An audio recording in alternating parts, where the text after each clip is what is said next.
Ukneduzone commerce ക്ലാസ്സുകളിലേക്ക് എല്ലാവർക്കും സ്വാഗതം. പ്ലസ് ടു അക്കൗണ്ടൻസിയിലെ 7ാമത്തെ ക്ലാസ്സാണത്.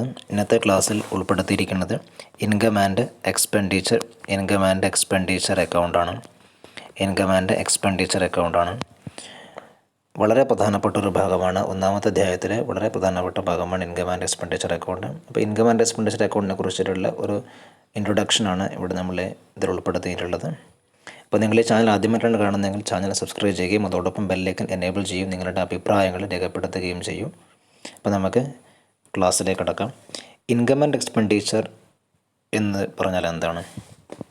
അതിൻ്റെ പേരിൽ തന്നെയുണ്ട്. എന്താണ്? It is A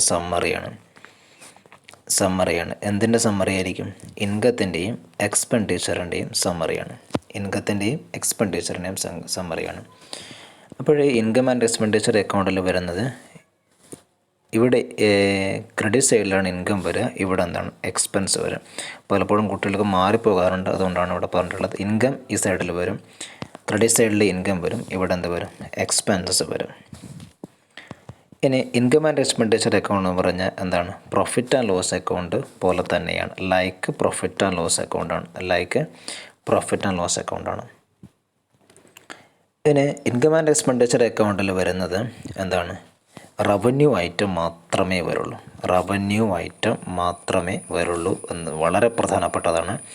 revenue items മാത്രമേ ഇൻകം ആൻഡ് എക്സ്പെൻഡിച്ചർ അക്കൗണ്ടിൽ വരുള്ളൂ. അപ്പോഴെന്താണ്? ക്യാപിറ്റൽ ഐറ്റം കൂടിയുണ്ട്. അപ്പോൾ റവന്യൂ ഐറ്റം ക്യാപിറ്റൽ ഐറ്റവും തമ്മിലുള്ള ക്ലാസിഫിക്കേഷനും അതിലെന്തൊക്കെയാണ് വരുന്നതെന്നുള്ള വളരെ ഡീറ്റെയിൽ ആയിട്ട് നമ്മൾ അടുത്ത ക്ലാസ്സിൽ ചർച്ച ചെയ്യുന്നതാണ്. ഇപ്പോൾ ഇവിടെ നമ്മൾ ഓർത്ത് വെക്കുക, റവന്യൂ ഐറ്റംസ് മാത്രമേ ഇൻകം ആൻഡ് എക്സ്പെൻഡിച്ചർ അക്കൗണ്ടിൽ വരുള്ളൂ. ഇനി ഇൻകം ആൻഡ് എക്സ്പെൻഡിച്ചർ അക്കൗണ്ടിൻ്റെ ബാലൻസ്, നമ്മുടെ സാധാരണ അക്കൗണ്ട് ബാലൻസ് എന്നപോലെ income and expenditure account balance ചെയ്യും. അങ്ങനെ ബാലൻസ് ചെയ്തിട്ട് കിട്ടുന്നത് ഒന്നുകിൽ എന്തായിരിക്കും? സർപ്ലസ് ആയിരിക്കാം, അല്ലെങ്കിൽ ഡെഫിസിറ്റ് ആയിരിക്കും. എന്താണ് സർപ്ലസ് എന്ന് പറഞ്ഞാൽ? എന്താണ്? In excess of income over expenses. ഇൻകമാണ് കൂടുതൽ എങ്കിൽ അതെന്തായിരിക്കും? സർപ്ലസ് ആയിരിക്കും. അപ്പോൾ എന്തെങ്കിലും നിങ്ങൾക്ക് പറയുമ്പോൾ എന്തെങ്കിലും ഡൗട്ട് ഉണ്ടെങ്കിൽ നിങ്ങളത് കമൻറ്റ് ബോക്സിൽ രേഖപ്പെടുത്താൻ പ്രത്യേകം ശ്രദ്ധിക്കണേ. അപ്പോൾ നമ്മൾ ഇൻകം ആൻഡ് എക്സ്പെൻഡിച്ചർ അക്കൗണ്ടാണ് പറയുന്നത്. അപ്പം നമ്മൾ രണ്ട് സൈഡ് പറഞ്ഞു. ഇൻകം സൈഡും വരും, എക്സ്പെൻഡിച്ചർ സൈഡും വരും. സാധാരണ നമ്മൾ എഴുതുന്ന പോലെ ഐറ്റം അതിനകത്തേക്ക് എഴുതുന്നു. പിന്നീട് ഐറ്റം എഴുതിയിട്ട് ഇൻകം സൈഡിലാണ് കൂടുതലെങ്കിൽ തീർച്ചയായിട്ടും എക്സ്പെൻസ് ഭാഗത്തൊരു ബാലൻസ് വരില്ലേ? ആ ബാലൻസിനെ വിളിക്കുന്നതാണ് എന്ന് പറഞ്ഞാൽ സർപ്ലസ് എന്ന് പറഞ്ഞാൽ excess of income over expenditure ആണത്. Excess of income over expenditure ആണത് സർപ്ലസ് എന്നുള്ളത്. അത് ക്ലിയറായെന്ന് വിശ്വസിക്കുന്നു. ഇനി മറ്റേ വളരെ പ്രധാനപ്പെട്ടതാണ്, ഇൻകം ആൻഡ് എക്സ്പെൻഡിച്ചർ അക്കൗണ്ടിനകത്ത് കറൻറ്റ് ഇയറിലുള്ള ഐറ്റം മാത്രമേ വരുള്ളൂ. എന്തുകൊണ്ടാണ് അങ്ങനെ പറയാൻ കാരണം നമ്മൾ കഴിഞ്ഞ ക്ലാസ്സിൽ നമ്മൾ വളരെ ഡീറ്റെയിൽ ആയിട്ട് എന്താണ് റെസീവ്സ് ആൻഡ് പേയ്മെൻറ്റ് അക്കൗണ്ട് പഠിച്ചതാണ്. അതിനുള്ള ചോദ്യങ്ങളൊക്കെ ചെയ്തിട്ടുള്ളതാണ്. അപ്പോൾ എന്താണ്? റെസീവ്സ് ആൻഡ് പേയ്മെൻറ്റ് അക്കൗണ്ടിൽ കറൻറ്റ് ഇയറിലെയും പ്രീവിയസ് ഇയറിലെയും സക്സീഡിങ് ഇയറിലെയും വാല്യൂ വരും. പക്ഷേ ഇൻകം ആൻഡ് എക്സ്പെൻഡിച്ചർ അക്കൗണ്ടിൽ എന്താണ്? കറൻറ്റ് ഇയറിലെ വാല്യൂ മാത്രമേ വരുള്ളൂ. ഒരു എക്സാമ്പിൾ വേണമെങ്കിൽ പറയാം. ഇപ്പോൾ സബ്സ്ക്രിപ്ഷൻ എന്ന് പറഞ്ഞിട്ട് വാല്യൂ തന്നിട്ടുണ്ട്. സബ്സ്ക്രിപ്ഷൻ്റെ വാല്യൂ 2001 വാല്യൂ തന്നിട്ടുണ്ട്, 2002 വാല്യൂ ഉണ്ട്, 2003 വാല്യൂ ഉണ്ട്. ഒരേതാണ് 1000 രൂപ, 1500, 2000 ഇങ്ങനെയാണ് വാല്യൂ ഉള്ളതെങ്കിൽ റെസീവ്സ് ആൻഡ് പേയ്മെൻറ്റ് അക്കൗണ്ട് ആണെങ്കിൽ ഈ മുഴുവൻ വാല്യൂ വരും. പക്ഷേ income and expenditure account during the 2002 എന്ന് പറഞ്ഞിട്ട് ക്വസ്റ്റ്യൻ ചെയ്യാൻ വന്നിട്ടുണ്ടെങ്കിൽ അതിൽ ഈ 1500 എന്നുള്ള വാല്യൂ മാത്രമേ വരുള്ളൂ. അതാണ് ഇവിടെ പറഞ്ഞിട്ടുള്ളത്. എന്താണ്? കറൻറ്റ് ഇയറുള്ള വാല്യൂ മാത്രമേ വരുള്ളൂ എന്നുള്ളത്. അതൊന്ന് കൃത്യമായിട്ട് ഓർമ്മിച്ച് നോക്കുക. ഇനി രണ്ട് സൈഡ് പറഞ്ഞിട്ടുള്ളതാണ്, എക്സ്പെൻഡിച്ചർ സൈഡും ഇൻകം സൈഡും എന്നുള്ളത്. പിന്നീട് ഇത് എന്ത് ഷോ ചെയ്യുന്നത്? നെറ്റ് ഓപ്പറേറ്റിംഗ് റിസൾട്ടാണ് ഷോ ചെയ്യുന്നത്. നെറ്റ് ഓപ്പറേറ്റിംഗ് റിസൾട്ടാണ് നമ്മൾ നേരത്തെ ഡിസ്കസ് പറഞ്ഞിട്ടുള്ളതാണ്. എന്താണ്? സർപ്ലസ് എന്ന് പറഞ്ഞ കാര്യം പറഞ്ഞു. അപ്പോൾ ഇവിടെ പറയാൻ വിട്ടുപോയെന്നിട്ടുള്ളതാണ്. എന്താ സർപ്ലസ് എന്ന് പറഞ്ഞാൽ എന്താണ്? ഇൻകമാണ് കൂടുതലെങ്കിൽ, എക്സ്പെൻഡിച്ചറിനേക്കാൾ ഇൻകമാണ് കൂടുതലെങ്കിൽ അതാണ് എന്ത്? സർപ്ലസ് എന്നുള്ളത്. അപ്പോൾ അതിനോടൊപ്പം പറയുന്നൊരു കാര്യമാണ് ഡെഫിസിറ്റ് എന്നുള്ളത്. ഡെഫിസിറ്റ് എന്ന് പറഞ്ഞാൽ നേരെ തിരിച്ചാണ്. അതായത് എക്സ്പെൻസസ് ആണ് കൂടുതൽ, എക്സ്പെൻഡിച്ചർ കൂടുതലാണ്, ഇൻകം കുറവാണ്. അങ്ങനെയാണെങ്കിൽ എന്തായിരിക്കും? അതാണ് ഡെഫിസിറ്റ് എന്ന് പറഞ്ഞാൽ. അപ്പോൾ എക്സ്പെൻഡിച്ചർ നമ്മൾ കൂടുതലാണെങ്കിൽ നമ്മൾ ഏത് സൈഡിൽ വരും? ഡെബിറ്റ് സൈഡിലാണ് എക്സ്പെൻസ് നമ്മളൊക്കെ എഴുതുന്നത്.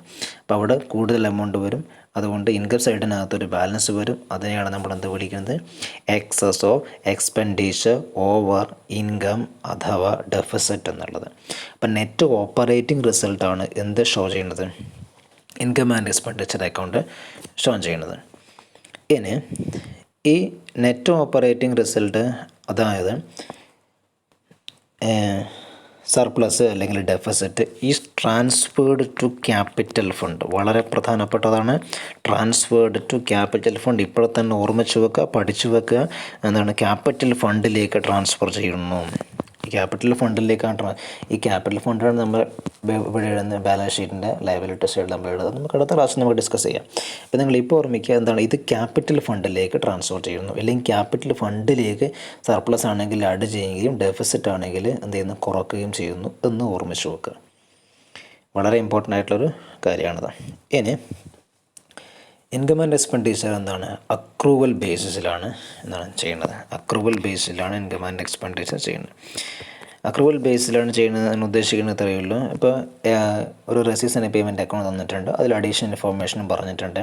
അപ്പോൾ നമ്മൾ എന്തൊക്കെ നമ്മൾ ഇവിടെ എടുക്കും? ഔട്ട്സ്റ്റാൻഡിങ് എന്നുള്ള വാല്യൂ, ഔട്ട്സ്റ്റാൻഡിങ്, പിന്നീട് പ്രീപെയ്ഡ്, ഇതൊക്കെ നിങ്ങൾ ഫസ്റ്റ് ഇയറിൽ പഠിച്ചിട്ടുള്ളതാണ്. വളരെ ഡീറ്റെയിൽ ആയിട്ട് നിങ്ങൾ പ്ലസ് വണ്ണിൽ പഠിച്ചിട്ടുള്ള കാര്യങ്ങളാണ്. ഔട്ട്സ്റ്റാൻഡിങ്, പ്രീപെയ്ഡ്, പിന്നീട് അൺഏർഡ്, പിന്നീട് ഡിപ്രീസിയേഷൻ, ഇങ്ങനെയുള്ള കുറേ അഡ്ജസ്റ്റ്മെൻറ്റ് നിങ്ങൾ പഠിച്ചിട്ടുണ്ട്. ഈ അഡ്ജസ്റ്റ്മെൻറ്റ് ഇതിൽ വരും? ഇൻകം ആൻഡ് എക്സ്പെൻഡിച്ചർ അക്കൗണ്ടിൽ വരും. ശ്രദ്ധിക്കുക, ഇങ്ങനെയുള്ള ഔട്ട്സ്റ്റാൻഡിങ്, പിന്നീട് പ്രീപെയ്ഡ്, ഡിപ്രീസിയേഷൻ മുതലായ അഡ്ജസ്റ്റ്മെൻറ്റുകൾ ഒക്കെ ഏതിൽ വരും? ഇൻകം ആൻഡ് എക്സ്പെൻഡിച്ചർ അക്കൗണ്ടിൽ വരും. പക്ഷേ നമ്മൾ നേരത്തെ പഠിച്ച റെസീവ്സ് ആൻഡ് പേയ്മെൻറ്റ് അക്കൗണ്ടിലൊന്നും വരില്ല. അത് ഓർമ്മിച്ച് വെക്കേണ്ട കാര്യമാണ്. അപ്പം ഇതാണ് എന്താണ്? അക്രൂവൽ ബേസിലാണ് നമ്മൾ എന്ത് ചെയ്യുന്നത്? ഇപ്പോൾ ഇവിടെ റെക്കോർഡ് ചെയ്യണമെന്ന് പറഞ്ഞ്. ഇപ്പോൾ ഒരു ഉദാഹരണം പറയുകയാണെങ്കിൽ, ഇപ്പോൾ സാലറി ഉണ്ട്, അല്ലെങ്കിൽ സാലറി എന്ന് പറഞ്ഞിട്ട് എന്താണ്? റെസീവ്സ് ആൻഡ് പേയ്മെൻറ്റ് അക്കൗണ്ടിനകത്ത് സാലറി എന്ന് പറഞ്ഞ വാല്യൂ തന്നിട്ടുണ്ട്. സാലറി എന്ന് പറഞ്ഞിട്ട് റെസീവ്സ് ആൻഡ് പേയ്മെൻറ്റ് അക്കൗണ്ടിൽ ഒരു 5,000 രൂപ വാല്യൂ തന്നിട്ടുണ്ട്. ഇനി അഡീഷണൽ ഇൻഫോർമേഷനകത്ത് സാലറി എന്ന് പറഞ്ഞിട്ട് സാലറി ഔട്ട്സ്റ്റാൻഡിങ് എന്ന് പറഞ്ഞിട്ട് ഒരു 500 രൂപ തന്നിട്ടുണ്ടെങ്കിൽ, സാലറി ഔട്ട്സ്റ്റാൻഡിങ് 500 രൂപ തന്നിട്ടുണ്ടെങ്കിൽ നമ്മൾ എന്ത് ചെയ്യും? ഇൻകം ആൻഡ് എക്സ്പെൻഡിച്ചർ അക്കൗണ്ടിനകത്ത് എക്സ്പെൻഡിച്ചർ സൈഡിനകത്ത് നമ്മൾ 5,000 രൂപ സാലറി എടുത്തതിന് ശേഷം ഈ ഔട്ട്സ്റ്റാൻഡിങ് വാല്യൂ 500 രൂപയോട് കൂട്ടിയിട്ട് 5,500 എഴുതും എന്നാണ് ഇവിടെ ഉദ്ദേശിച്ചിട്ടുള്ളത്. അപ്പോൾ അതാണ് പറഞ്ഞിട്ടുള്ളത്. ഞാൻ അക്രൂവൽ ബേസിലാണ് ഇവിടെ ഇതിൽ കാര്യങ്ങൾ റെക്കോർഡ് ചെയ്ത് ഇൻകം ആൻഡ് എക്സ്പെൻഡിച്ചർ അക്കൗണ്ടിലെ കാര്യങ്ങൾ റെക്കോർഡ് ചെയ്യണത് എന്നുള്ളത്. അപ്പം ഇതിൽ ശ്രദ്ധിക്കേണ്ട കാര്യം എന്ന് വെച്ചാൽ റവന്യൂ ഐറ്റം മാത്രമേ ഇതിലെടുക്കുകയുള്ളൂ, ഇൻകം ആൻഡ് എക്സ്പെൻഡിച്ചർ അക്കൗണ്ടിൽ എടുക്കുകയുള്ളൂ. അപ്പം നമുക്ക് അടുത്ത ക്ലാസ്സുകളിൽ നമുക്ക് റവന്യൂ ഐറ്റം, ക്യാപിറ്റൽ ഐറ്റം ഒക്കെ വളരെ വിശദമായിട്ട് പറയാം. അപ്പോൾ നിങ്ങൾക്കിത് ക്ലിയർ ആയെന്ന് വിശ്വസിക്കുന്നു. നിങ്ങൾക്ക് എന്തെങ്കിലും ഇതിൽ ഡൗട്ട്സ് ഉണ്ടെങ്കിൽ തീർച്ചയായിട്ടും കമൻറ്റ് ചെയ്യുക. അതോടൊപ്പം നിങ്ങൾക്കിത് ക്ലിയർ ആവുന്നില്ല എങ്കിൽ ക്ലാസ്സുകൾ നിങ്ങൾക്ക് ഡിസ്ലൈക്ക് ചെയ്യാവുന്നതാണ്. ഡിസ്ലൈക്ക് ചെയ്യുമ്പോൾ പ്രത്യേകം ശ്രദ്ധിക്കുക, നിങ്ങൾ എന്തുകൊണ്ടാണ് ഡിസ്ലൈക്ക് ചെയ്തിട്ടുള്ളതിൻ്റെ റീസൺ കൂടി താഴെ കമൻറ്റ് ബോക്സിൽ രേഖപ്പെടുത്തുക. കാരണം അതിനനുസരിച്ചിട്ട് നമുക്ക് വരും ക്ലാസ്സുകളിൽ ക്ലാസ് മാറ്റം വരുത്താൻ വേണ്ടിയിട്ടാണ്. അപ്പോൾ നിങ്ങളുടെ അഭിപ്രായങ്ങൾ തീർച്ചയായിട്ടും നിങ്ങൾ രേഖപ്പെടുത്തുമെന്ന് വിശ്വസിക്കുന്നു. ചാനൽ സബ്സ്ക്രൈബ് ചെയ്തിട്ടില്ലാത്ത ആൾക്കാർ സബ്സ്ക്രൈബ് ചെയ്യുക. അപ്പോൾ നമുക്ക് കൂടുതൽ ക്ലാസ്സുകളിൽ വരുന്ന ക്ലാസ് നിങ്ങൾക്ക് പ്രതീക്ഷിക്കാം. താങ്ക്